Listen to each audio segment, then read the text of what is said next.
Hello everyone. I hope you all are studying good guys. ये वाले class में हम लेने वाले हैं very good conceptual clarity of audit under automated environment. Many a time student miss on these small chapters, but एक question भी इस चैप्टर्स में से आ गए ना गाइज, खाली 1-1.5 घंटे की मेहनत and 4 marks in the pocket. ठीक है, सो जो भी बच्चा May 22 November 22 या उसके बाद वाले अटेम्प्ट्स के लिए तैयारी कर रहा है, this is the fruitful package for you all for this particular chapter. ये चैप्टर मे वाले बच्चे भी देख सकते हैं as well as next attempt. ठीक है, क्योंकि मैंने यहाँ पे चीज़ों को कंसेप्चुअली क्लियर करवाया है एज वेल एज कुछ क्वेश्चन आंसर्स इस हिसाब से डिस्कस किए हैं so that you get confidence over this content. ठीक है, before we start talking about the topic, I also want to remind you all that guys we have already launched the plus and the iconic batches for the upcoming attempts on Unacademy platform.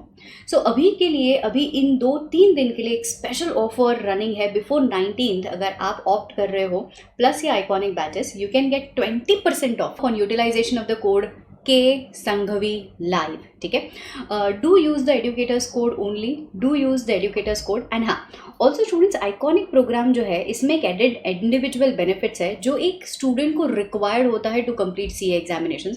This is the premium recorded content and IDT and audit के content तो मिलने वाले हैं आपको totally animated memory technique के साथ। यूँ feel आएगा कि yes you are watching a movie, everything will fit in to your brain. ठीक है, तो do use this visualisation technique, it is going to tremendously help you to cover up all the theory subjects, especially audit and IDT. Yeah, talking about the prices, so here you go, you can use the code as I told you and can gain the maximum possible discount of 20%. And here also, if at all you are selecting 36 months का programme, जिनकी भी articleship चल रही है, this is a wise time guys, जिनकी भी articleship चल रही है 3 years के लिए, द कोड लगाने के बाद 39,000 माइनस 20%, मतलब समवेयर अराउंड 8,000 से इसमें से भी और कम हो जाएंगे। तो somewhere it will fall to 30,000 में फुल फाइनल का course for 3 years. This is unbeatable guys, along with the premium recorded content. So this is going to be unbeatable with physical copy of the books. ठीक है, so act wise now without any further delay let's get started with the topic. चलिए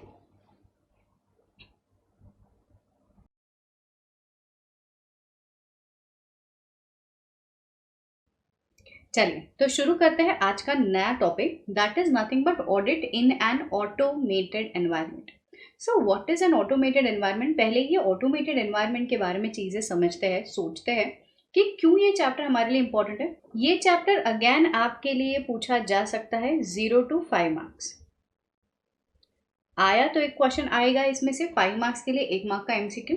अगर नहीं आया तो बिल्कुल भी नहीं आएगा, but as per the trend every attempt has one question based on automated environment always. ठीक है, सो ये चैप्टर छोटा चैप्टर है, इजी चैप्टर है। Once upon a time CA final के लेवल के लिए इसका करके एक सब्जेक्ट हुआ करता था, इसका जो नहीं हुआ किसी का। This was one of the difficult, काफ़ी सारे स्टूडेंट्स को ईजी भी लगता था, बट मैक्सिमम स्टूडेंट को ये वाला सब्जेक्ट डिफिकल्ट लगता था। तो ये है इसका का छोटा सा उल्लेख जो ऑडिट वाले सिलेबस में है। ठीक है, तो चलो पहले तो समझ लेते हैं why audit under automated environment is very much important for us to study at the CA final level. Understand students, when I talk about audit under automated environment,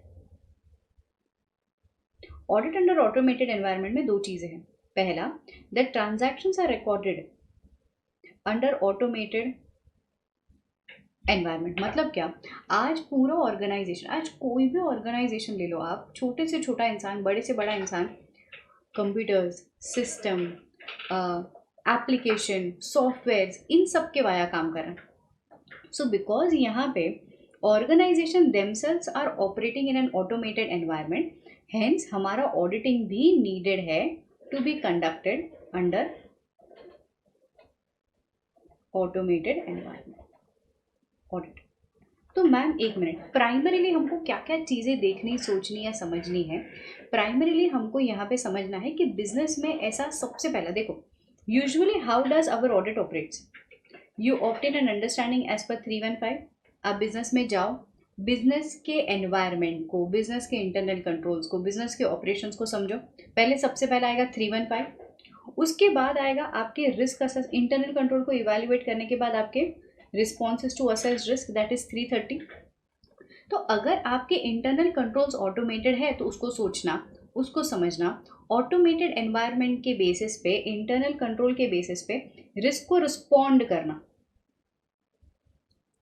करना, and the last thing what you do is, अगर internal controls weak है that will impact your reporting as well.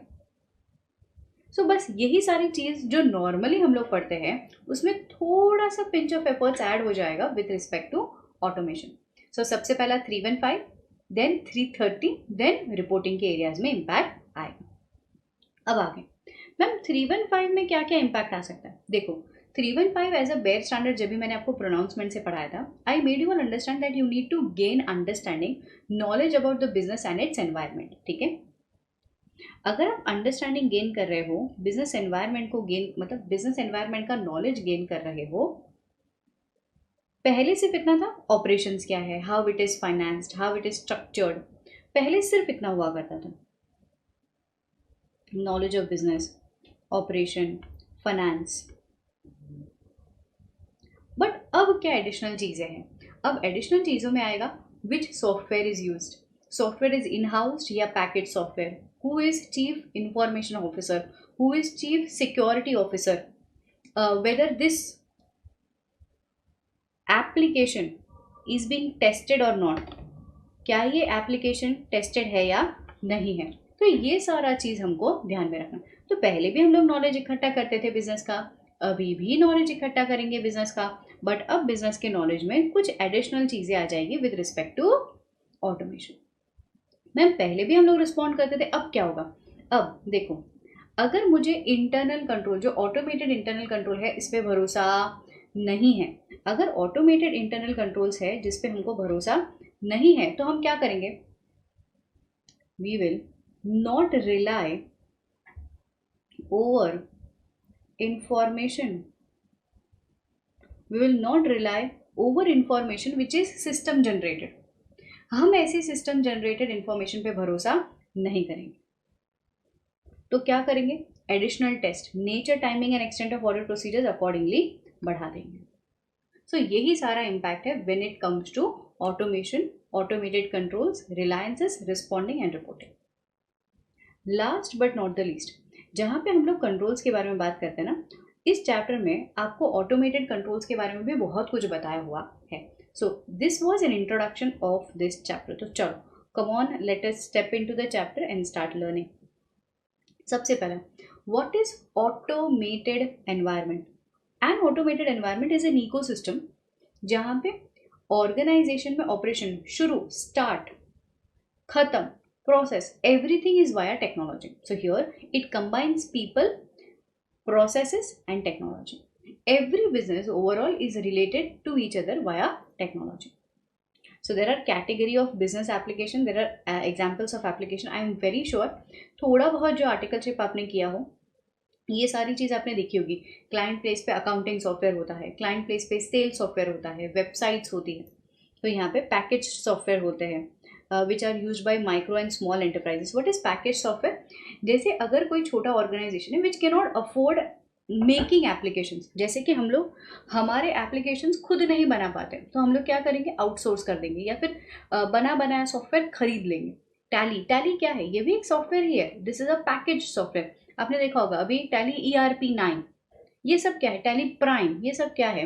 These are the package software which are available, and जो organisation customisation नहीं कर पाता तो package software खरीद लेती. So for example सबसे पहला टैली, क्विक बुक्स, ये सारा अकाउंटेंसी के लिए यूज़ करते हैं. ठीक है, so these are use by smaller to medium size enterprises. But ma'am what about those who have customised business, and ये कस्टमाइज्ड बिजनेस को अकाउंट फॉर करने के लिए कुछ स्पेसिफिक कस्टमाइजेशन की ज़रूरत है. उनका क्या करेंगे? उनके लिए they also give us a kind of, हाँ जी, अ काइंड ऑफ स्पेसिफिकेशन जहाँ पे you do customisation based on your need, based on your goal, based on your business. Start से लेकर के एंड तक रिकॉर्डिंग रिस्पॉन्सिबिलिटी को मद्देनजर रखते हुए आप कस्टमाइजेशन करवाएंगे. ठीक है, this was software. Components of automated environment, इसके ऊपर ऑलरेडी क्वेश्चन आ चुका है पहले. What are the components of automated environment? सबसे बेसिक होता है database, operating system, networks, storage devices, physical and environmental accessibility. So what is physical environment? Physical environment का मतलब होता है जिस एनवायरनमेंट में ऑर्गेनाइजेशन ऑपरेट करता है. तो स्टार्टिंग फ्रॉम द टेम्परेचर्स, ये देखो temperature, CCTV, IT facilities, WiFi connections, ये सब कुछ को हम लोग बोलते हैं physical environment.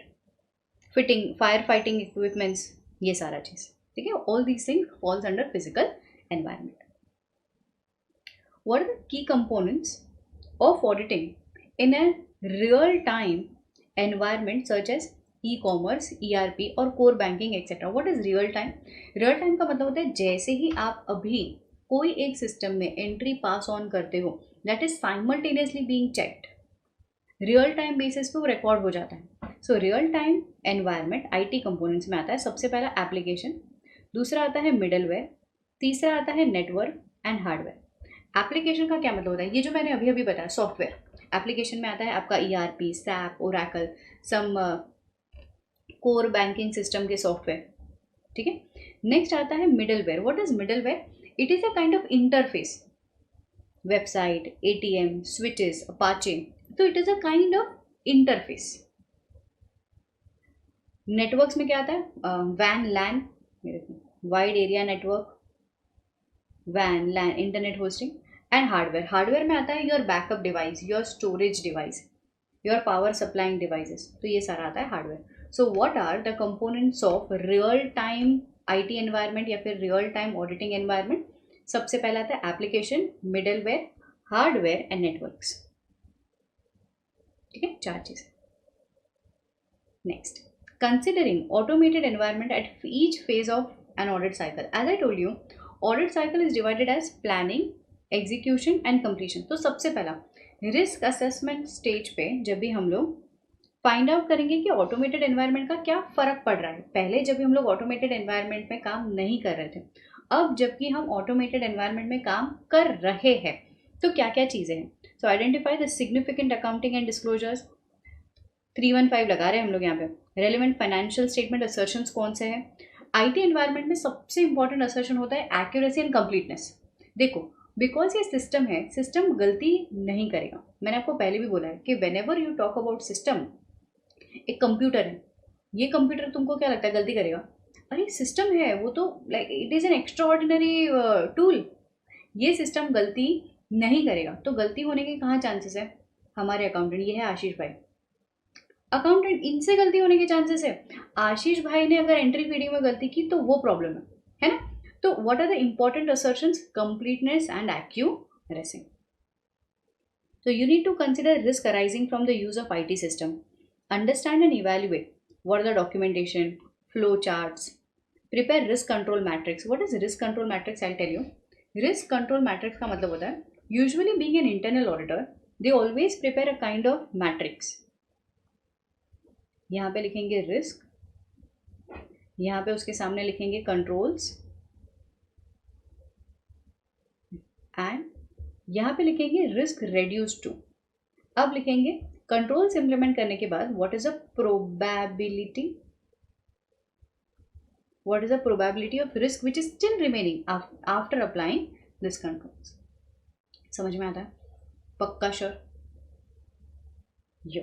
So that was prepare risk control matrix. Risk control matrix के ना मैं आपको प्रैक्टिकल चीज़ें भी जा करके बताऊंगी.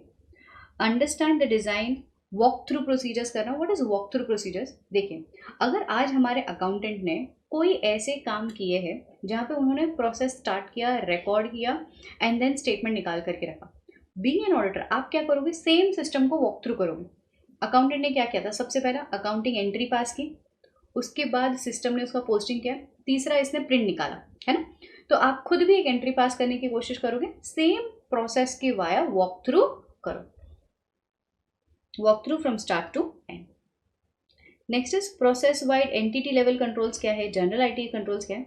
ये entity wise and general IT controls मैं आपको आगे समझाऊंगी. पहले भी मैंने आपको ये चीज़ समझाई हुई है. एंटिटी वाइड कंट्रोल या जनरल IT कंट्रोल का मतलब होता है they are pervasive in nature. These kinds of control are spread over all the operations. That is entity level control, such as segregation of duty, general IT control, and application controls.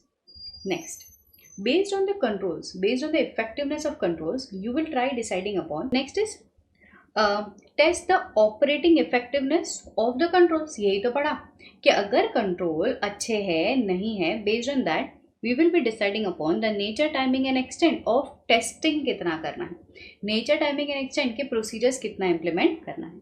सो की reporting, spreadsheet, sample testing, ये सारा चीज़ आप करेंगे. And finally reporting पे impact आएगा. देखो, अगर आपको इंटरनल कंट्रोल डेफिशिएंसीज मिले हैं, इंटरनल कंट्रोल वीकनेसेस मिले हैं, whom will you report this to?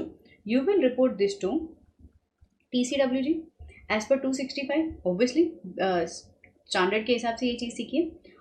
This will also be reported to shareholders. Shareholders को भी ये चीज़ हम लोग रिपोर्ट करवाएंगे कि सर इंटरनल कंट्रोल काफ़ी वीक थे, हम लोगों ने हमारी कोशिश की है टू फाइंड आउट कि सारी चीज़ें अप्रोप्रिएट है कि नहीं. सो दैट वाज यही क्वेश्चन. देखो, past examination question 19, 18 and RTP 18 में पूछा गया है.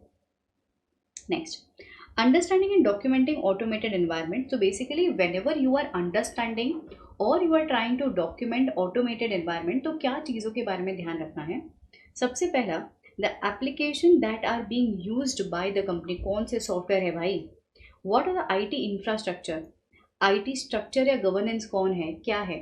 अगर आप ऑर्गेनाइजेशन में सोच रहे हो, समझ रहे हो कि देयर आर SAP, ओरेकल, कोई ऑटोमेटेड सॉफ्टवेयर एप्लीकेशंस यूज हो रहा है, तो देयर विल बी सम और द अदर पर्सन, कोई एक ऐसा इंसान रहेगा जो गवर्नेंस करेगा वहाँ पर, जो ऐसे सुपरविजन करेगा कि ओके फाइन, कि ये सॉफ्टवेयर है, सही चल रहा है कि नहीं चल रहा है, डिजायर्ड रिजल्ट्स मिल रहे हैं कि नहीं मिल रहे हैं, the process is being followed, IT risk कितना है और IT कंट्रोल्स कितना है. So this is understanding. So what is a question, understanding automated environment. अगर वो लोग पूछे कि how will you gain understanding 315 के हिसाब से, यहाँ पे मैं तुमको एडिशनल भी चीज़ें बता सकती हूँ. ये तो चलो किताबी चीज़ें लिखी हुई है. एडिशनली हम लोग क्या प्राप्त करने की कोशिश करते हैं, we also try understanding about the automated environment, whether the system, whether the structure IT infrastructure के साथ इट इज़ इन हाउस और it is packaged software. Who is Chief Information Officer? Who is Chief Information Security Officer?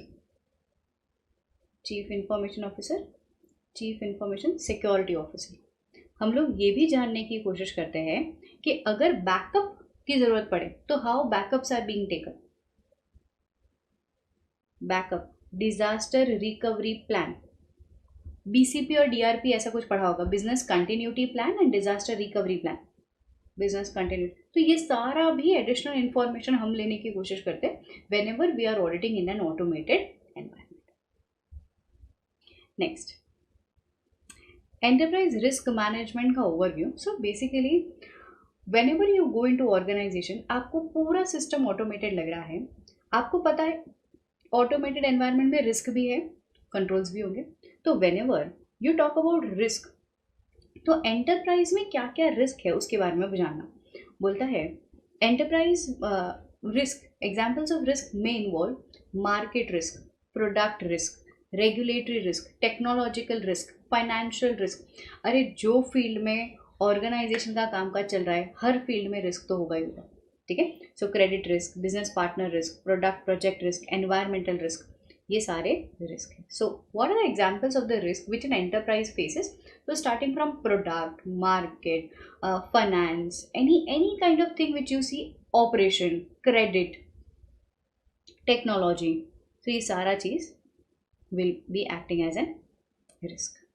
तो ma'am risk है तो controls भी होना चाहिए. Absolutely yes. So there are few controls also which are implemented in an automated environment. So second वाला chapter risk assessment internal controls में, second वाले chapter में there were few international internal control framework, ये साथ साथ में मैं आपको पढ़ाऊंगी अभी. सो देखो, अगर रिस्क है तो कंट्रोल्स है. सो कंट्रोल्स के बारे में थोड़ी बहुत जानकारी. Controls, so why the risk are why the controls are implemented in order to reduce the risk. जहाँ जहाँ ज़्यादा रिस्क वहाँ कंट्रोल्स उसको कम करने की कोशिश करेंगे. सो कंट्रोल्स होते ही इसके लिए है in order to reduce the risk. Now here, अब तक के लिए हम लोग कौन से रिस्क से जूझ रहे थे? अब तक के लिए हम लोग सिर्फ एक ही रिस्क से जूझ रहे थे, रिस्क ऑफ मटेरियल मिसस्टेटमेंट, क्योंकि वी बीइंग स्टैट्यूटरी ऑडिटर हमारा काम ही सिर्फ इतना था, to identify and assess risk of material misstatements. तो हमको रिड्यूस करना है रिस्क। अभी फिलहाल मैंने यहाँ पे देखा इतना सारा रिस्क है, market, product, finance, operation, technology, credit, business, इतना सारा रिस्क है। तो यार इसके लिए भी कंट्रोल्स होता है क्या? एब्सोल्युटली यस, इसके लिए भी कंट्रोल्स होते हैं। सो कंट्रोल्स में हम लोगों ने कंपोनेंट का आंसर पढ़ा था। What are the components of internal control? क्रिज्म, CRICM, control environment, risk assessment, information communication, control activity and monitoring. क्या क्या? Repeat, control environment, risk assessment, information communication, control activity and monitoring. अब यहाँ पे India में जैसे इंटरनल कंट्रोल है, वैसा इंटरनेशनली भी, फिरंगी देशों में भी इंटरनल कंट्रोल का फ्रेमवर्क है। International internal control framework. So how many international internal control framework are applicable for your syllabus? सबसे पहले हम लोगों को सीखना है कोसो, कमिटी ऑफ स्पॉन्सरिंग ऑर्गेनाइजेशन। फिर सीखना है committee of Canadian, basically Canada, Canadian committee of controls, COCO. फिर पढ़ना है COBIT. So these are the control based on information technology. This is very important for this chapter. Information technology के base पे controls. फिर हमको यहाँ पे पढ़ना है SOX. So what is SOX? Sarbanes-Oxley Act. And then controls which are implemented as per England and Wales. England and Wales. तो 5 ऐसे इंटरनेशनल इंटरनल कंट्रोल फ्रेमवर्क है जिन्होंने कंट्रोल्स के बारे में बात की है कि मैम जहाँ जहाँ रिस्क है वहाँ वहाँ कंट्रोल्स होने चाहिए। और इंटरनेशनली ये 5 फ्रेमवर्क है जिन्होंने इंटरनल कंट्रोल के बारे में बताया है। So currently I am taking you through automated environment, sorry currently I am taking you through risk assessment internal control. थोड़ा फ्लिप ऑन कर लीजिए वो चैप्टर, क्योंकि chapter number 2 is a basic level chapter जो आपको सेल्फ स्टडी करना है, बस उसमें ये वाला पार्ट है जो अलग से है। तो चलो chapter number 2, risk assessment and internal control. Yes, so coming to this page number 2.11, international internal control framework. तो क्या है ये है सबसे पहला कोसो, कमिटी ऑफ स्पॉन्सरिंग ऑर्गेनाइजेशन। सो ये जो फ्रेमवर्क है स्पॉन्सरिंग ऑर्गेनाइजेशन वाला, क्वेश्चन में ये सवाल आ सकता है आप लोगों को कि भाई इंटरनेशनल इंटरनल कंट्रोल फ्रेमवर्क होता है? हम कहेंगे हाँ जी बिल्कुल होता है। फिर वो लोग पूछेंगे कि अच्छा कोसो जैसा कोई तो फ्रेमवर्क है, उसके ऑब्जेक्टिव्स क्या है?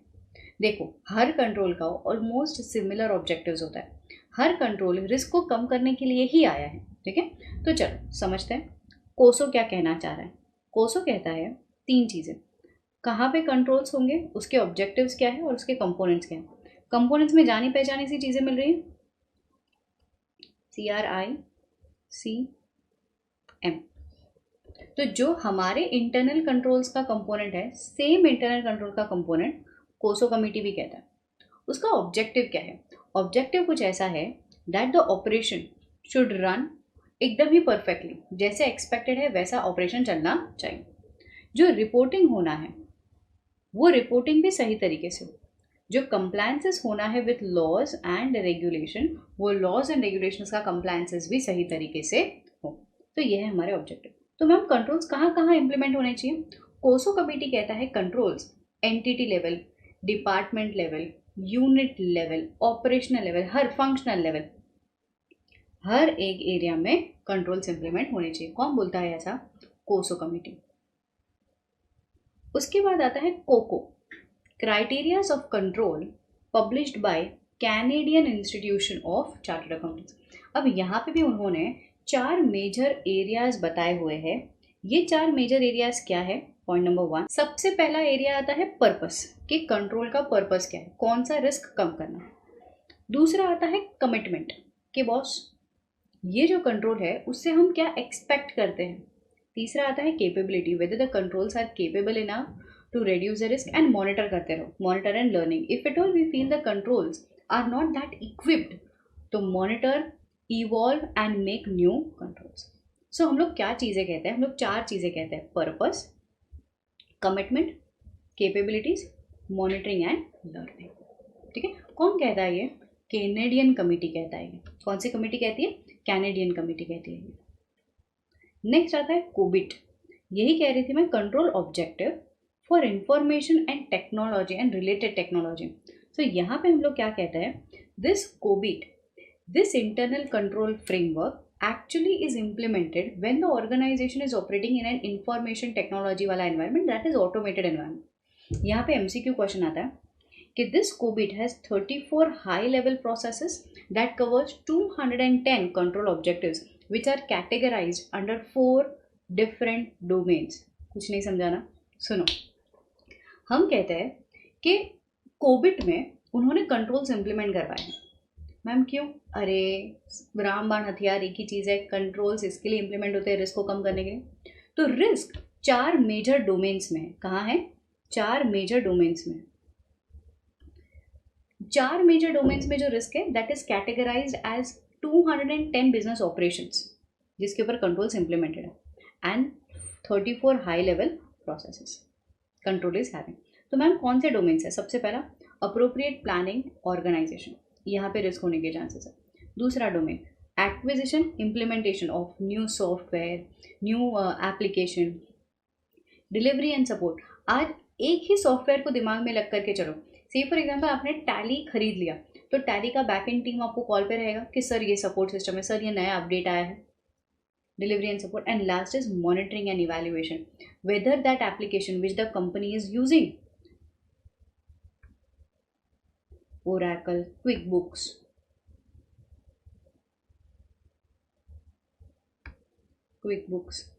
तो ये जो कंपनी यूज़ कर रहा है, जो भी नया सॉफ्टवेयर कंपनी ले करके आया है, उसमें 4 डोमेन्स हैं, planning, organization, acquisition and implementation, delivery and support, monitoring and evaluation. तो ये 4 मेजर डोमेन्स में 210 कंट्रोल ऑब्जेक्टिव है जहाँ पे 34 मेजर हाई लेवल प्रोसेसेस हैं।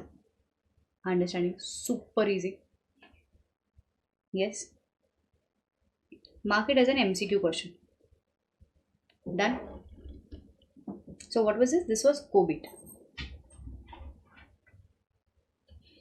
Next is internal control which is published by Chartered Accountancy in England and Wales. तो देखो उनके कंट्रोल्स और अपने कंट्रोल्स कुछ ज़्यादा फ़र्क वाले नहीं है, ऑलमोस्ट सेम है, कुछ ज़्यादा इशुएंस मतलब इतना ज़्यादा डिफरेंस लेवल नहीं है। मतलब की principle of this code,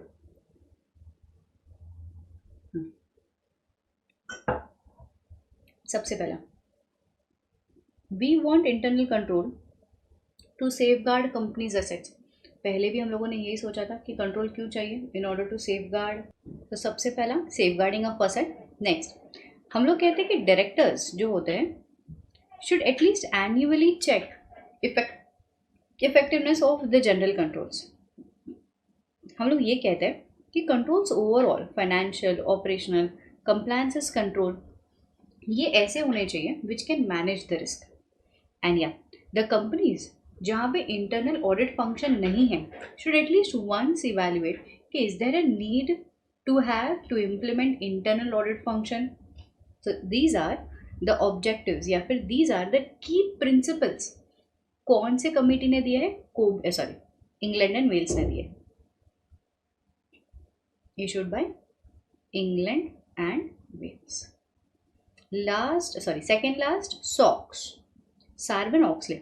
सार्बन Oxley का थोड़ा बैकग्राउंड समझाती हूँ मैं। सार्बन ऑक्सले एक्ट ने जो इंटरनल कंट्रोल और फ्रेमवर्क समझाया था, this actually came into existence in order to catch up white collar crime. So what is white collar crime?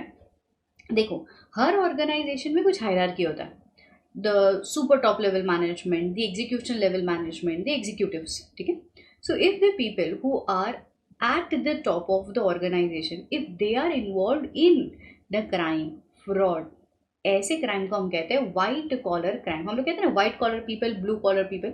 So white collar people are the top level people. ठीक है, सो यहाँ पे so management हम लोगों को क्या कहना है, SEC and PCAOB। What is SEC? Securities and exchange commission. PCAOB is public committee accounting oversight board. तो इन्होंने क्या कह करके रखा है, इन्होंने ये कह करके रखा है that we need to have some standards that require the management to perform some formal assessment of internal financial controls, IFC. So जैसे हमारे कंट्री में IFC ओवर FR है, internal financial control over financial reporting, वैसे ही SOX के हिसाब से this is internal financial control, IFC it is, ठीक है, IFC over FR. So internal control over financial reporting this is. So normally हमारे देश में क्या है, इंडिया में ये है IFC over FR, वहाँ पे है वो IC over FR, internal control over financial reporting. हम लोग फाइनेंशियल कंट्रोल्स पे फोकस करते हैं, वो लोग ओवरऑल कंट्रोल पे फोकस करते हैं. कौन? SOX, Sarbanes-Oxley Act. Yeah. So overall effectiveness of the control. Ma'am, being a statutory auditor in India, are we required to report over internal financial control over financial reporting? Answer is yes. Companies act ने section number 143 के तहत reporting की responsibility दी है to a statutory auditor to report over operating effectiveness of internal financial control with respect to financial statements. वहाँ पे भी ऐसा है कि मैनेजमेंट को, एक्सटर्नल एक्सपर्ट को ये सारी चीज़ों के बारे में ओपिनियन देना होगा. So external auditors will give an independent opinion over the effectiveness of ICFR and also traditional opinion over financial reporting तो देते ही है. ट्रेडिशनल ओपिनियन का क्या मतलब है? Financial statements are true and fair और not. Next, internal control assessment and evaluation. So frankly speaking, whenever you are evaluating internal control, when you are assessing internal control, what are the areas? सबसे पहला enterprise risk management. Ma'am यही तो point चल रहा था हमारा automated environment में. You remember enterprise risk, उसी से तो मैं यहाँ पे लेकर के आई हूँ आपको. Segregation of job responsibility, job rotation in sensitive areas जहाँ पे कैश, बैंक, अगर कोई ऐसी एरियाज या ऐसे काम कोई पर्सन हैंडल कर रहा है, हम उनको बोलेंगे सर जाइए ना, गोवा जा करके आइए, हॉलीडे मना करके आइए. Delegation of financial power, information technology based system, based controls. So these are the areas of assessment and evaluation. ठीक है, इतना समझ में आया? पक्का sure? So this was chapter number 2. Chapter number 2 का this is international internal control framework. Other than this, ये आज आपका होमवर्क रहेगा to verify this whole chapter. Ma'am क्यों होमवर्क, क्यों? क्योंकि ये पूरा चैप्टर हम लोगों ने ऐसे 315 पढ़ते हुए as well as companies act में इंटरनल फाइनेंशियल कंट्रोल पढ़ते हुए पढ़ लिया है. ठीक है, so today this chapter is following as your homework to revise. ठीक है, ये चैप्टर बिल्कुल नहीं छोड़ना है. ये चैप्टर में काफ़ी सारी चीज़ें हम लोगों ने 315 330 के हिसाब से देख ली है already. Risk based controls, risk based audit, control based audit, internal control, internal checks, internal control को इवैल्यूएट करने के लिए कुछ मेथडोलॉजी. आज मैंने इंटरनेशनल कंट्रोल फ्रेमवर्क भी बता दिया. So now there is very छोटा छोटा सा topic to just go through. So this stands as your homework today. चल, now coming back to the topic of automated environment. ये हम लोगों ने कर लिया. सो कहाँ थे हम लोग? हम लोग थे रिस्क मैनेजमेंट में, हम लोग थे इवैल्यूएटिंग रिस्क में, रिस्क एंटरप्राइज रिस्क मैनेजमेंट में. फिर हम लोगों ने पढ़ा कि इंटरनेशनल कंट्रोल्स भी होते हैं. अब हम लोग आगे पढ़ेंगे असेसमेंट प्रोसीजर्स की ओर. सबसे पहला बात आता है रिस्क असेसमेंट प्रोसीजर्स में considerations of risk assessment process and steps involve in risk assessment process. ये काफ़ी बार पूछा हुआ क्वेश्चन है कि व्हाट आर द कंसिडरेशन, मतलब क्या सोच करके इन an automated environment you will assess the risk. सबसे पहला रिस्क को आइडेंटिफाई करो, क्वांटिफाई करो फैक्टर्स को कि अरे यार ये रिस्क है, इम्पैक्ट कितना होना है. डिफाइन करो कि की परफॉर्मेंस रिस्क इंडिकेटर्स कितना है. तो usually you may have seen, कई बार रिस्क इंडिकेटर्स के लिए रेड और ग्रीन बार्स चलते हैं, है ना, कि स्टॉक नहीं है. जैसे ही स्टॉक लोवेस्ट लेवल पे चला जाता है वो आपको रेड बार देता है कि स्टॉक नहीं है, रीऑर्डर क्वांटिटी आ चुका है. सो यहाँ पे प्लीज़ आप स्टॉक को ऑर्डर कर दीजिए, रीऑर्डर कर दीजिए. So these are performance indicator. ऐसे कई सारे इंडिकेटर्स ऑर्गेनाइजेशन में होते हैं. रिस्क एपेटाइट कितना है, जैसे आपको भूख लगती है वैसे ऑर्गेनाइजेशन भी डाइजेस्ट कर सकता है रिस्क को. तो कितना एपेटाइट है, how much risk can be tolerable, what are the risk scores, risk mapping करना, using database, prioritising risk and benchmarking करना. So these are the factors you will consider in assessing the risk assessment process. Next is steps involve in. Steps क्या है, सबसे पहला objective क्या है, identify your business objective. Impact, likelihood assess कर लीजिए. Response and mitigate the risk and assess the residual risk. मतलब these are the steps which you will involve. Your procedures के बाद अब कितना रिस्क बच जाता है. Now again we have evaluating and risk and controls at entity level and at process level. इसको हम लोग बोलते हैं ELC, entity level control and process level control is PLC.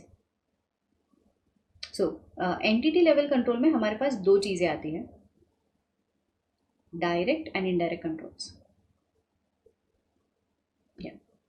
So identify,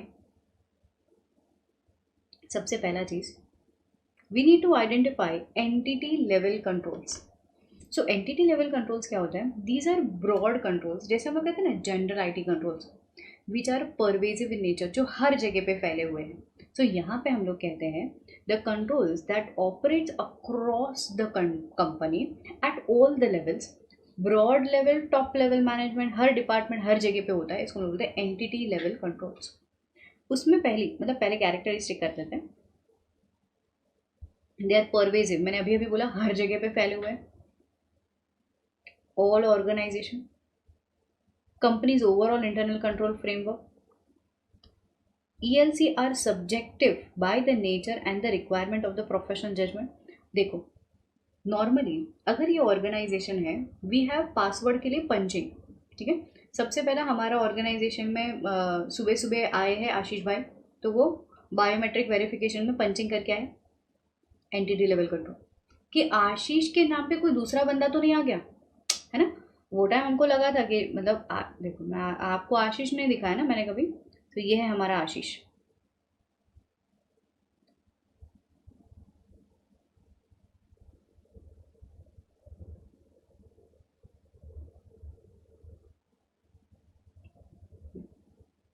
फिर उसको एक आंख में लगी हुई है, तो ऐसे पट्टी लगा करके आता है.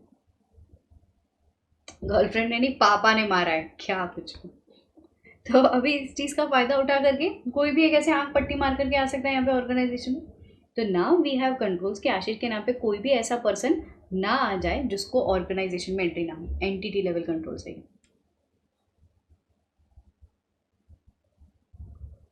अब यहाँ पे आता है सबसे पहला point, direct ELC and indirect ELC.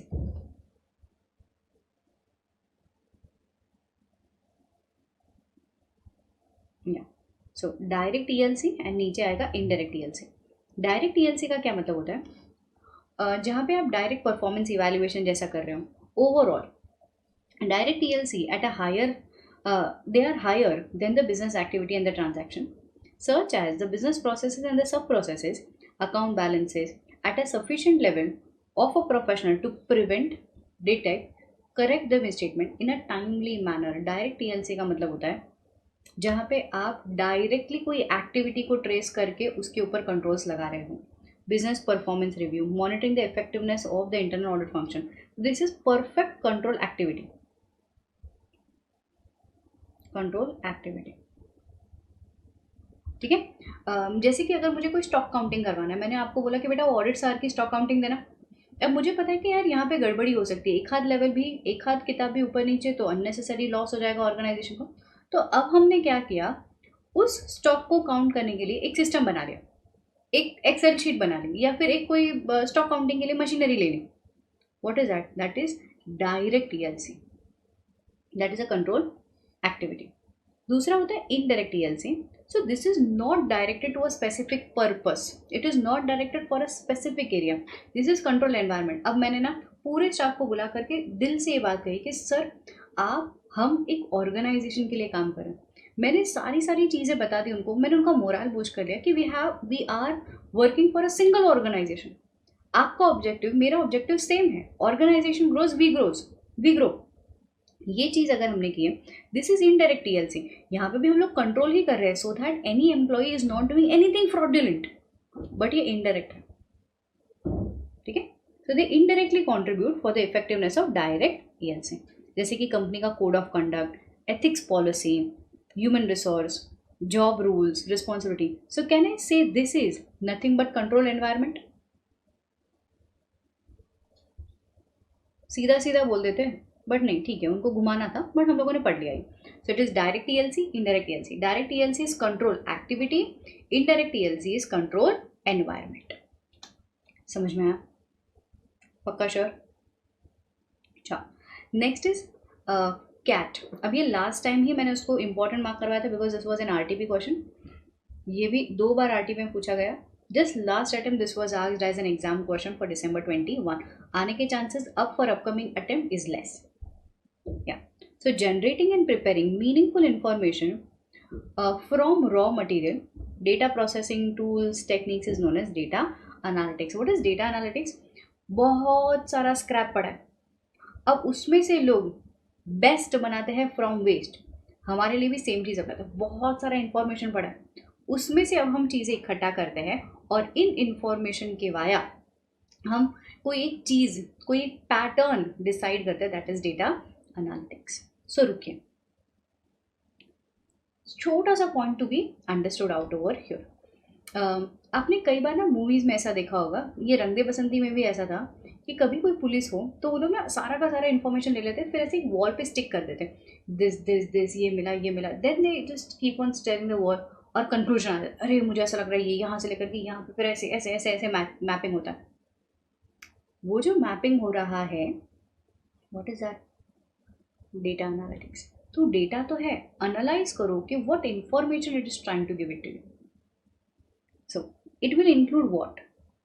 So auditors can apply the concepts of data analytics for several aspects of a data, including primary analytics, risk assessment, control testing, non-standard journal entry। अच्छा, ये number से तो आपको कभी call नहीं आया है, police counter question करती है ना, अचानक से ये नंबर पे हुई 15 call, that is non standard journal entries. Evaluations of deficiencies, fraud risk factors, इसको एनालाइज करना। सो सजेस्ट बोलता है कि you can just suggest approach कि जिससे CAAT हम लोग यूज़ कर सकते हैं, कंप्यूटर असिस्टेड ऑडिट टेक्निक। तो देखो, अगर अप्रोच बोलता है तो सेम अप्रोच आएगा, understanding the entity, defining the objectives, framing the criteria, कौन से बेंचमार्क्स के बेसिस पे चेक करेंगे, identify source of operation, format of data, extract the data, verify the completeness and the accuracy. I told you, whenever we talk about information which are generated from the system, accuracy and completeness are the 2 aspects which we want to verify to a very high extent. Application of criteria on the data, validate the information कि ठीक है जो results आ रहा है, that accordingly you report the results. Understanding this? एकदम simple. Next is risk, assessing the IT related risk. Now एक minute, what is assessing IT related risk? पहले IT related risk तो समझो, what are IT related risk? यही नहीं समझा है, फिर ये पढ़ा करके क्या फायदा?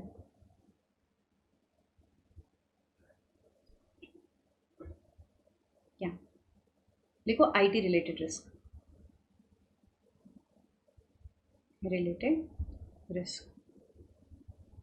IT related risk as per ऐसे 315 हमने आपको पढ़ाई थी, याद करो क्या था? Yes, inappropriate data processing inappropriate data, लिखते जाइए, इनअप्रोप्रिएट प्रोसेसिंग ऑफ डेटा या फिर processing inappropriate data, unauthorized human intervention, manipulation, falsification,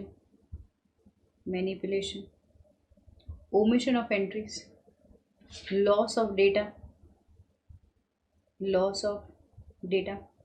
failure to make necessary changes in data, failure to make necessary changes, जो ज़रूरी है वो किए नहीं, जो नहीं ज़रूरी है वो कर दिए. Changes in master file, systems, programs, systems. तो ये सारा है IT related risk.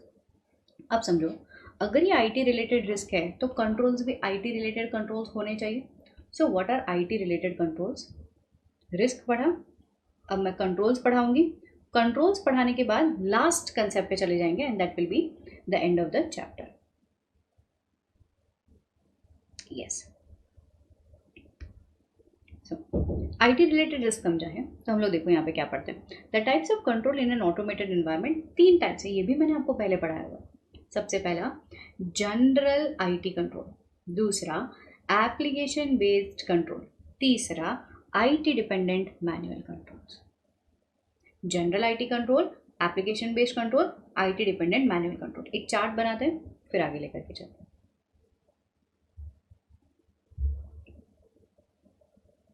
Yes, try recalling controls divided into 3 important criteria. General IT controls, application based controls, IT dependent manual controls. General IT controls में again we had 4 things.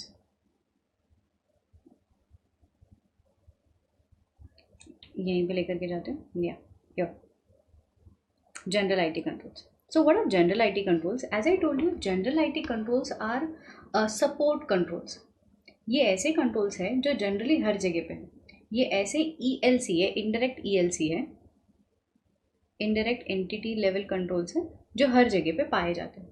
So usually इसके 4 major सब areas हैं. सबसे पहला as per ऐसे 315, मैंने जब भी 315 कराया था तभी ये था. डेटा सेंटर नेटवर्क ऑपरेशन, के where the datas are kept, how the datas are transmitted. Program change, अगर कोई सिस्टमैटिक प्रोग्राम चल रहा है, who has initiated the program, who has implemented the program. Program change करने के बाद क्या यूएटी हुआ, यूजर एक्सेप्टेबिलिटी टेस्ट हुआ. सिक्योरिटी, देखो एक्सेस सिक्योरिटी का क्या मतलब होता है. अभी मैंने रिस्क में आपको बताया अनऑथोराइज्ड ह्यूमन इंटरवेंशन. अगर we have to keep some kind of barrings कि नहीं यार ये पर्सन को एक्सेसिबिलिटी नहीं होना चाहिए, that is access security. Next is application acquisition, development and maintenance. जो भी नया सिस्टम, अगर आज हम लोग यूज़ कर रहे हैं क्विक बुक्स, कल मुझे जाना है वन बुक्स पे, वन अकाउंट्स पे, any other kind of software पे. So this kind of new acquisition of software which we are doing. तो सॉफ्टवेयर ऐसा नहीं होता कि यार कोई दुकान में गए कि अच्छा सर ये वाला ड्रेस अच्छा लग रहा है, खरीद करके पैक करके आ गए. नहीं, सिस्टम का अपना ही अलग फंडा होता है. When we are trying to acquire any system, we need to implement it. उसमें कई सारे मॉड्यूल्स रन करने पड़ते हैं. ये चेक करना पड़ता है कि हमारा जो पर्पस था वो सर्व हो रहा है कि नहीं हो रहा है. So that is acquisition, development and maintenance of the application system. So there are 4 areas in general IT controls. Individually इसको पढ़ना बहुत ज़्यादा ज़रूरी. So data center and network operation जो सबसे पहला टूल था इन जनरल IT कंट्रोल, वो क्या चाहता है. So this is to ensure, this kinds of controls are to ensure that the production systems are processed to meet the financial reporting objective. हमारा financial reporting objective क्या है? That the financial statements are prepared, they are true and fair. True and fair. So production system are processed in a manner, every data center operations are stored in a manner which is achieving financial reporting objective. मैं for example activities क्या होगी? पहला management of computer operations, batch jobs, preparing a schedule, execution, backups, monitoring, performance monitoring, operating system, database, networks, recovery from the failures, BCP, DRP, desk help desk function क्या है. Monitor करो कि data centre और network operation सही से चल रहा है कि नहीं, ट्रैक करो सिस्टम कहाँ तक पहुँचा है. सर्विस लेवल अग्रीमेंट, इसको SLA कहते हैं, सर्विस लेवल अग्रीमेंट, एक्चुअली हम लोग SLA करते हैं with outsourcing authority. Say for example आज मैं मेरे आई एम अ बैंक, मैं डेटा ऑपरेट या मैनेज नहीं कर पा रही हूँ, तो what I do is I take help of some external party. मैंने 402 में बताया था आपको, service organization. That service organization के साथ हम लोग SLA करते हैं, सर्विस लेवल अग्रीमेंट्स। उसको मॉनिटर करो and then you try documenting how the operations are running. ठीक है, so these are the activities in order to meet financial reporting objectives.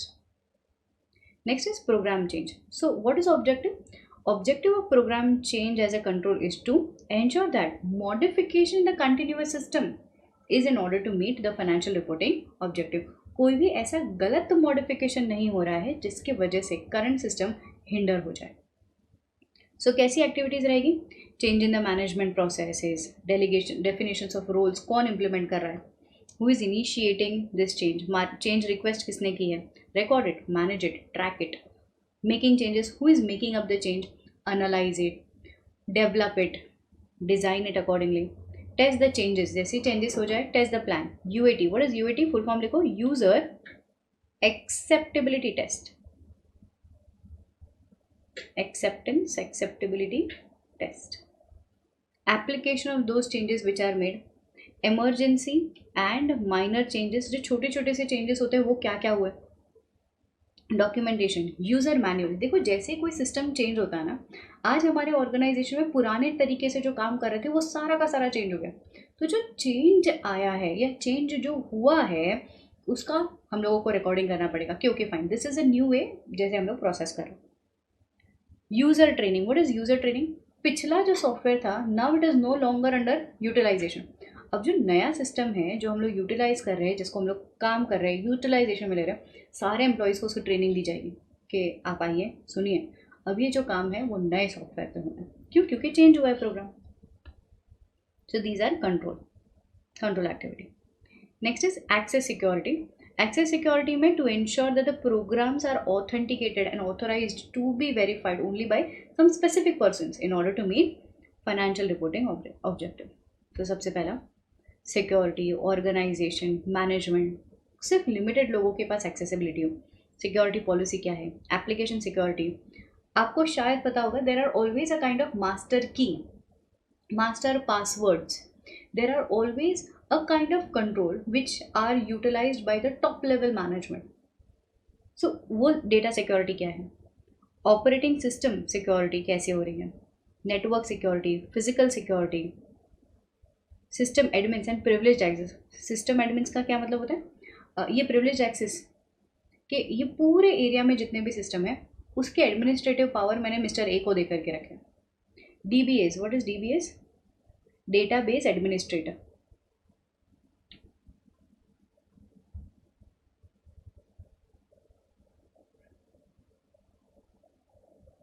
database administrator. So there are some administrator, there are certain admins, there are certain super users, उन्हीं के पास access security हो। Last kind of general IT control is application acquisition, development and maintenance. खरीदना, develop करना और implement करना। So this is to ensure that developed, configured and the systems are developed, configured and implemented to meet the financial reporting objectives. Ma'am क्या activities करेंगे इसमें? Organisation को overall development activities check करनी है, project initiation किसने किया है, कौन है जो लीड लेकर के नया प्रोडक्ट डेवलप कर रहा है, analyse the design, construction proper है कि नहीं, टेस्टिंग, क्वालिटी एश्योरेंस करना। एक्चुअली स्पीकिंग ये उन पर्सनस को बहुत अच्छे से समझेगा जिनके ऑर्गेनाइजेशन में सिस्टम चेंज हुआ है। आई एम वेरी श्योर ये सब आपने भी गो थ्रू किया होगा कि पहले आप कोई और सॉफ्टवेयर यूज़ करते थे, अब आप कोई और सॉफ्टवेयर यूज़ कर रहे हो, ये सारा सब कुछ हुआ होगा। Then you take up the decision, go live, ये सबको समझ में आ गया है, गो लाइव, अब इसको यूटिलाइजेशन में लेकर के आते हैं। Documentation and training, these are general IT controls having 4 things. कौन सी 4 थिंग्स? डेटाबेस नेटवर्क, दूसरा क्या था? प्रोग्राम चेंज, तीसरा क्या था? एक्सेस सिक्योरिटी, चौथा क्या है? Acquisition, development and maintenance. ठीक है, these are general IT controls. अब आता है application based controls. So these are the application based controls in order to ensure the completeness the accuracy and the integrity of the data, जैसे कि edit checks, validation of input, sequence numbering, user limit, reasonableness test, mandatory data fields, all these things are application based controls 315 में पढ़ाया हुआ है. Next हम लोग बात करते हैं IT dependent manual controls. As I have already informed to you all, there are certain IT generated report. आज मैंने मिस्टर ए को कहा कि मिस्टर ए आप ना सेल्स रिपोर्ट लेकर के आइए, तो वो नॉर्थ, ईस्ट, वेस्ट, साउथ सबका सेल्स रिपोर्ट लेकर के आए. मैम कहाँ से? उन्होंने खुद ने बनाया क्या? नहीं, सिस्टम से प्रिंट लेकर के. अब वो जो सिस्टम से प्रिंट लेकर के आए हैं, इनके बेसिस पे मैं डिसाइड कर रही हूँ कि अच्छा नॉर्थ में प्रमोशन बढ़ा दो, साउथ में ऐसा करने की ज़रूरत नहीं है, ईस्ट में ऐसा कर लेते हैं. अब ये जो चीज़ हो रही है, these are manual controls. मैंने डिसीजन लिया, but this were dependent on IT generated report. इस कंट्रोल्स को हम लोग कहते हैं IT dependent manual controls. IT dependent manual controls समझ में आया? सो रिस्क भी समझा है, कंट्रोल्स भी समझा है. So what is the differentiation between general controls and IT control? General is overall, application is specific to that application. The general IT controls are needed to support the functioning of application based controls. Both are needed in order to ensure the accuracy and the completeness. Since beginning I am talking about two assertions, the accuracy and the completeness of information. Mark this point as an important point. This is an important question. Certain findings or exception in an IT environment which needs to be assessed and reported. So ये question आ सकता है. Question क्या पूछेंगे कि mister B he is an auditor of your organisation. ठीक है, अब आप not your organisation, mister X's organisation, you being a recently qualified chartered accountant, आप ये मिस्टर बी को बताओ कि क्या फाइंडिंग्स, क्या ऐसे एक्सेप्शंस है, मतलब कुछ चीज़ें हटके which are needed to be assessed and reported. मतलब आपको कौन सी ऐसी शक लगेगी, शकुनी एरिया लगेंगे जिसको आपको डॉक्यूमेंट करना है या रिपोर्ट करना है. तो पहला, कहीं पे वीकनेसेस है क्या, आप उनको बोलोगे कि सर अगर आपको वीकनेसेस मिले तो उसको डॉक्यूमेंट कर लेना. What are the impact of those weaknesses overall audit पे. Report the deficiencies to the management in internal control memos 265 के तहत रिपोर्टिंग कर देना. Management letter. Communication in writing is required about the significant deficiencies to TCWG. So you will inform him that this is the finding, yeah, these are the exceptions in an environment, control environment, which is required to be assessed and documented. Next, क्या कहते हैं? The following examples shows how the auditor understand. देखो normally speaking control हर area में होता है. जैसे कि accounts है तो अकाउंटिंग कंट्रोल भी होता है, ऑपरेशन है तो ऑपरेटिंग कंट्रोल्स भी होता है, मार्केटिंग है तो मार्केटिंग कंट्रोल्स भी होता है. तो कंट्रोल एक प्रकार का पॉलिसी होता है in order to reduce the risk. एक प्रकार के प्रोसीजर्स हम लोग इम्प्लीमेंट करते हैं, एक सीक्वेंस ऑफ प्रोसीजर कि मैंने कहा बेटा मिस्टर ए आप सिर्फ खरीदने का काम करो, मिस्टर बी आप काउंटिंग का काम करो, मिस्टर सी आप स्टॉक मेंटेनेंस का काम करो. तो ये मैंने क्या किया है, ये मैंने एक ऐसी सिस्टम बना ली है, एक ऐसे प्रोसीजर बनाए हैं in order to reduce the risk of pilferage, reduce the risk of theft, reduce the risk of cash misfinances. बस. तो वो लोग कह रहे हैं, एक छोटा सा रैंडम क्वेश्चन दिया है, बोलता है विसल ब्लोअर एक मैकेनिज्म बनाया है. What is whistle blower? Whistle blower का मतलब होता है कि पूरे ऑर्गेनाइजेशन में कोई एक खबरी तो होता है ना. तो ये जो खबरी भाई साहब है जो विसल बजाते कि अरे मैम आपको पता है वो जो XYZ पर्सन है ना अपने ऑर्गेनाइजेशन का, वो हर बार 3 बुक्स ऐसे ही लेकर के जाता है अपने स्टॉक में से. इनका क्या बात कर रहे हो, ये विसल ब्लोअर है. ठीक है, तो अभी जो खबरी भाई साहब का मैकेनिज्म मैंने बना करके रखा है, क्वेश्चन ये पूछता है कि if at all you are evaluating the performance of whistle blower mechanism, तो how will you check it. सबसे पहला चेक करो ऑर्गेनाइजेशन में विसल ब्लोअर मैकेनिज्म है या नहीं. अगर है तो क्या ये पॉलिसी अप्रोप्रिएटली डॉक्यूमेंटेड है कि नहीं. अगर है तो ये चेक करो कि क्या लोगों को इसका इन्फॉर्मेशन भी है कि ऐसा खबरी सिस्टम भी है, खुशबू हम सुनती है ऐसा खबर. तो whether it is appropriately communicated. So does the company has whistleblower policy? Whether the policy is documented, whether the whistleblower policy is communicated, all the employees are aware about this policy. Purpose क्या है, obligations क्या है. Has the company taken into measures training? Company has monitor the effectiveness of this policy from time to time. Ma'am ये तो whistle blower policy ना होकर के कोई और पॉलिसी हुई तो फिर भी यही काम है, हमको तो पॉलिसी इंप्लीमेंट करनी है ना, पॉलिसी का इवैल्यूएशन करना है, काम तो यही रहेगा। Does there any are there any kind of deviation, अगर है तो how the company has dealt with it, ये चीज़ें आपको चेकिंग में लानी है।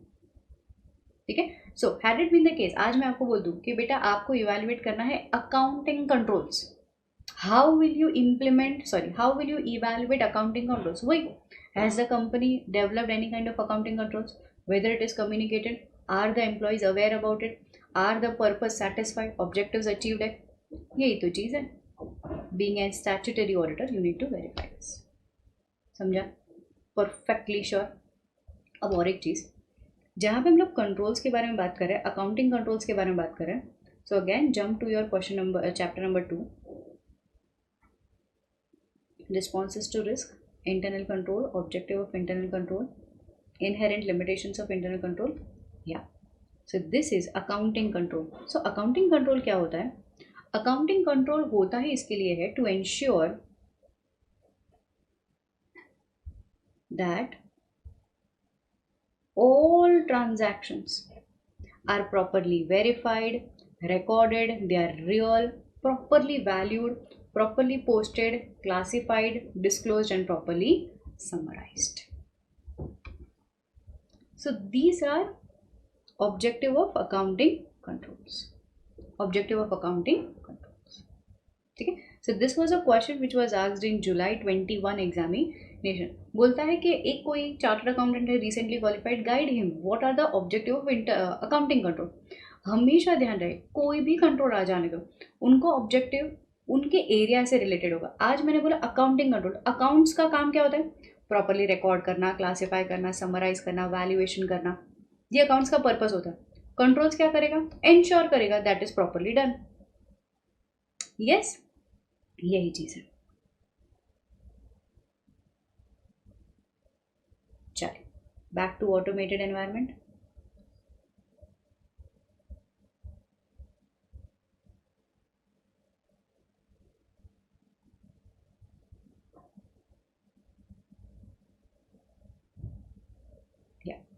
तो यहाँ पे हम लोगों ने अच्छे से आईटी रिलेटेड रिस्क और कंट्रोल्स पढ़ लिए। अब ये last point, point number 7 easy होगा फॉर अंडरस्टैंडिंग। सबसे पहला, ऑडिटिंग स्टैंडर्ड्स 315 330 ने आपको बताया है कि what are IT related risk, automated environment क्या होता है। So entity level aspects, governance के बारे में जानता है कि कौन गवर्नेंस कर रहा है, कौन सुपरविजन कर रहा है, ठीक है। Risk in the IT processes, procedures to be followed, so for example unauthorised changes नहीं होना चाहिए, prevention detection of risk timely basis पे होना चाहिए, तो ये सारा चीज़ हम लोग चेक करेंगे, ठीक है। So are the direct changes to database strongly prevented, कोई भी अपने आप अपनी मन मर्जी से काम तो नहीं कर रहा है, हमको पूछ करके काम कर रहा है कि नहीं। Using relevant frameworks and the best practices. अब यहाँ पे जैसे मैंने आपको इंटरनेशनल इंटरनल कंट्रोल फ्रेमवर्क बताया, वैसे ही these are also international framework, these are domestic framework which are the best practices in order to control the risk. सबसे पहला आता है ISO। So what is ISO? This is international organization for standardization. They are providing some guidelines in order to secure the information. Password security रखो, application security रखो, कौन बोल रहा है? ISO 27001 2013। बैकअप रखो, रिकवरी रखो, ठीक है, nothing new, this is already taught to you what are the implementation of control. But यहाँ पे स्पेसिफिकली कोई ऑर्गेनाइजेशन, कोई बेस्ट प्रैक्टिस का नाम लिया है, that becomes relevant for you to understand. Next, ITIL, that is information technology infrastructure library. It provides set of best practices and the procedures. IT services जैसे कि change in management, incident the management, कोई mock test कर लो, mock drill कर लो, IT operations. Next is this is an important point, PCI। What is PCI? Payment card industry. यहाँ पे data security होना सुपर इम्पॉर्टेंट है। सो डेटा सिक्योरिटी और PCI DSS, data security standard, widely adopted information security standard for the payment gateways, payment industries, जैसे कि card swipe करना.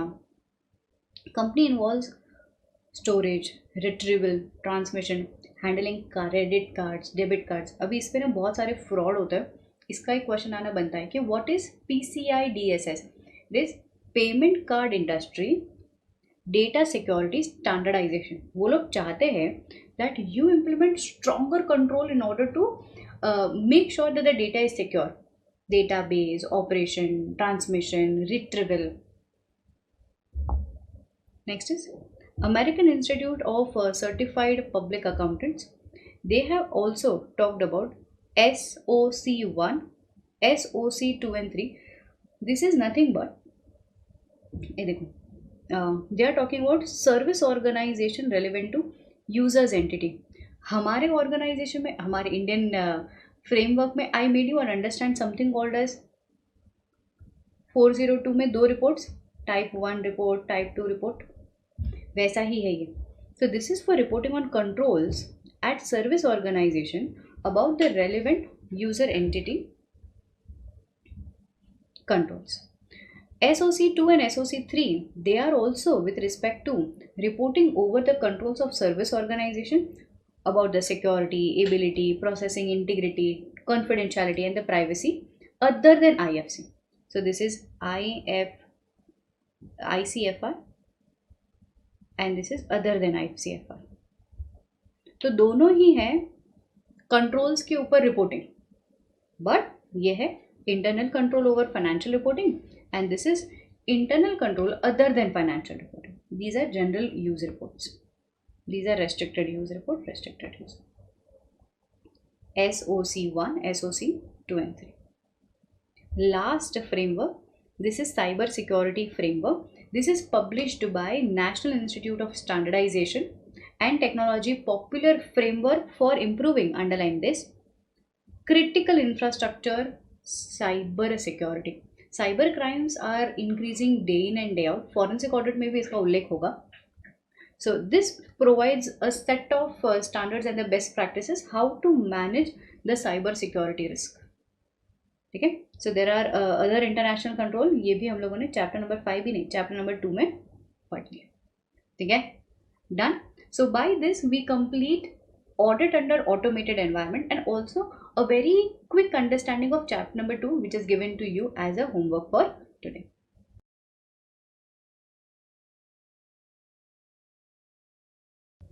चल, तो let us start with question and answers of audit under automated environment. ठीक है, a very basic easy chapter.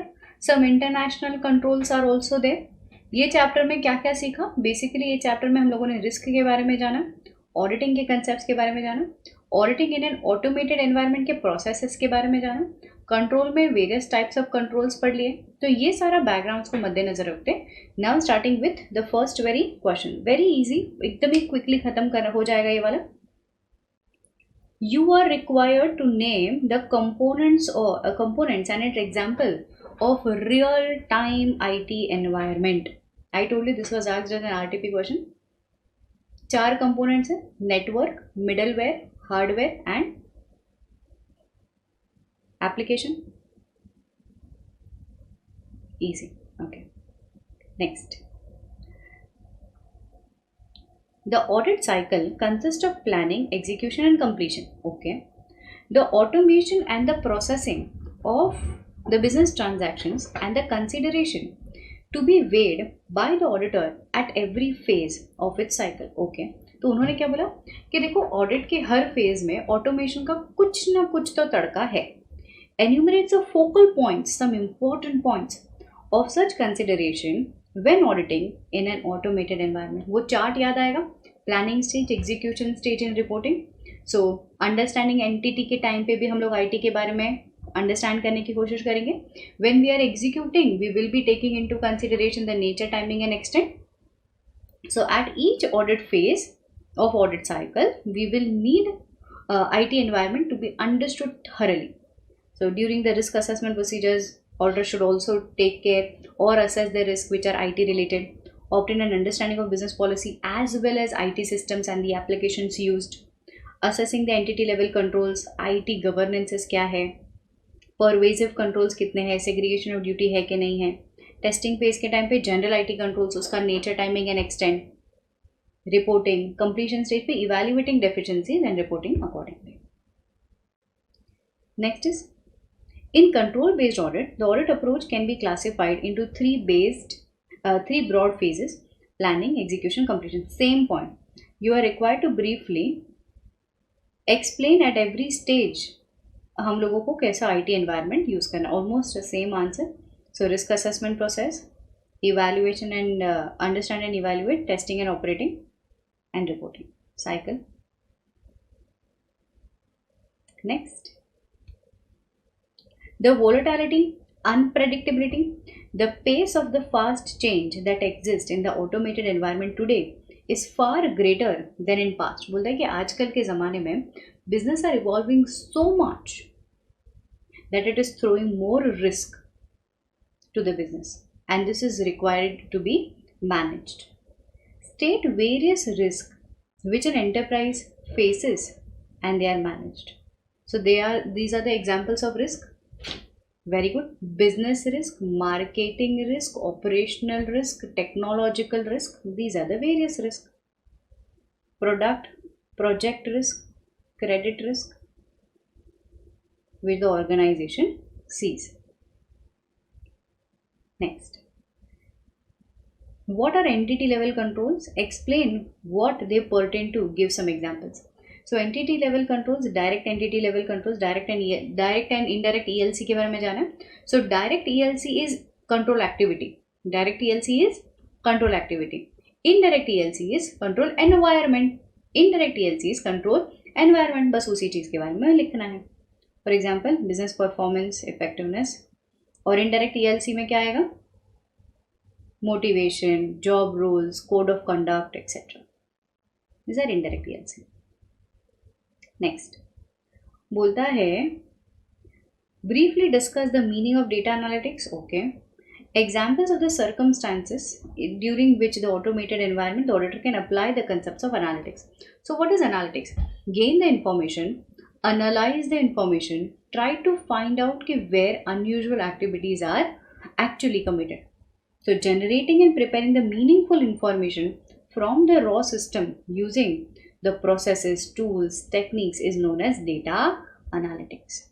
The data analytics method used in an audit is known as computer assisted audit techniques. While auditing in an automated environment, the auditor can actually apply the several concepts of CAAT in this primary area: preliminary analytics, risk assessment, control testing, non-standardized journal entries, control deficiency, पूरा book में से fraud risk assessment. Next, you are required to suggest the approach which will benefit the use. Suggest the approach. ये RTP ये देखो December 21 में already पूछा हुआ question. Suggest the approach. Approach में जब भी पूछे understand the business, same to same. Understand the business, define the objective, determine the criteria, evaluate the objective against the criteria. What is the evaluation data? Extract the data, verify the completeness and accuracy. Validate the result. Next, give some examples of automated application based controls. Examples of application based controls are edit checks, validation checks, sequence numbering, user limit check, mandatory data fields, reasonableness check. That is application based controls. Same to same. ये आने के chances है guys, क्योंकि MTP में भी पूछा गया है, स्टडी मैट में भी पूछा गया है. तो they will give you a question on general IT control, automated application based control और IT डिपेंडेंट मैनुअल कंट्रोल. इस पे आएगा question. I personally feel this is important. यहाँ पे भी देखो ऊपर सारा प्रवचन दिया है, फिर बोलता है कि डेटा एनालिटिक्स का क्वेश्चन है ये. You are briefly required to discuss data analytics and the examples. So this is not the answer. Data analytics वाला आंसर लिखना है कि कौन से एरिया में आपको ये कौन से एरियाज में आपको डेटा एनालिटिक्स करना है. This is the answer. Please rechange it. यहाँ पे लिखना डेटा एनालिटिक्स एंड उसके एरियाज लिखना है।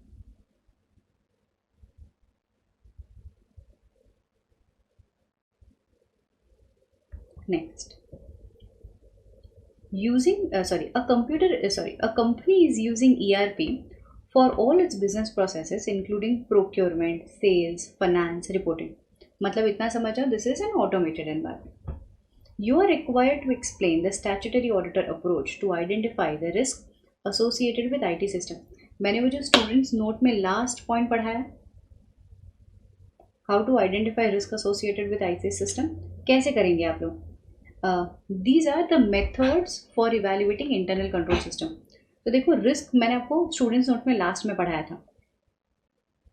अब यहाँ पे चेक करो कि what are the methods for evaluating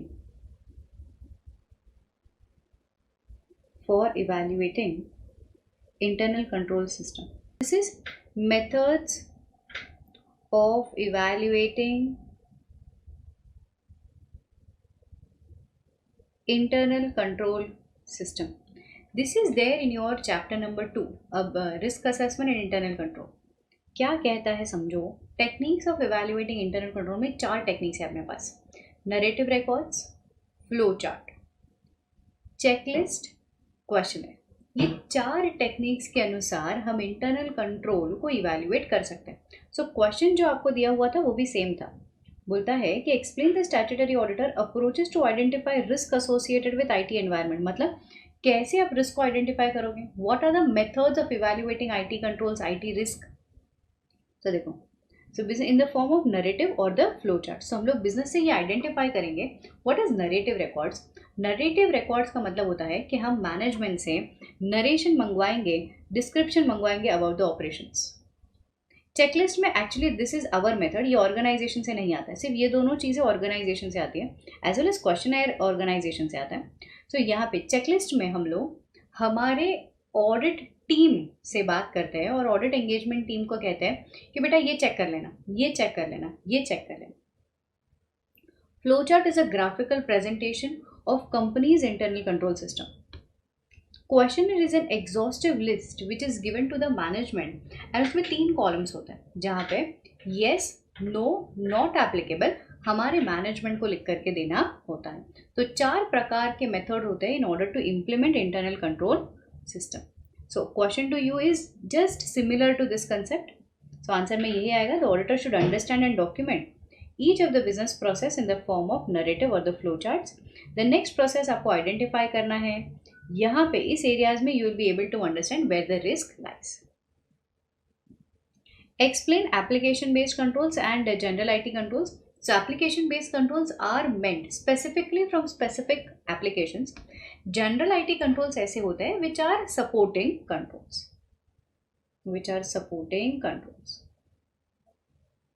Next, give some international internal control standards and guidelines. ये वाला पॉइंट हम लोगों ने एकदम ही एंड में पढ़ा था, पॉइंट नंबर 7 इन योर सार। सो यहाँ पे हम लोगों ने पढ़ा था, यस, सेक्शन नंबर 143 के हिसाब से IFCFR। इंटरनेशनल फ्रेमवर्क में आपको क्या क्या याद आता है? Sarbanes Oxley, England and Wales, ISO, ITIL, PCI, SOC 1, SOC 2 and 3, COBIT, COCO. तो जो भी इंटरनेशनल फ्रेमवर्क में आपको इंटरनल कंट्रोल्स याद आ रहे हैं वो लिखना है। Cyber security. Next, understanding and documenting automated environment. बोलता है कि how will you understand your automated environment. सबसे पहला कंसेप्ट RTP का क्वेश्चन है, hence this is highly expected exam question. देखो यहाँ पे expected exam question, how will you understand and document. Understand क्या करना है, एप्लीकेशन कौन सा यूज हो रहा है, IT इंफ्रास्ट्रक्चर क्या है, लैन वैन का स्ट्रक्चर क्या है, सॉफ्टवेयर इन हाउस है या पैकेज्ड है, who is making the changes, what are the IT related risk and what are the controls, what is the overall organization का structure, who is the one who is governing the structure.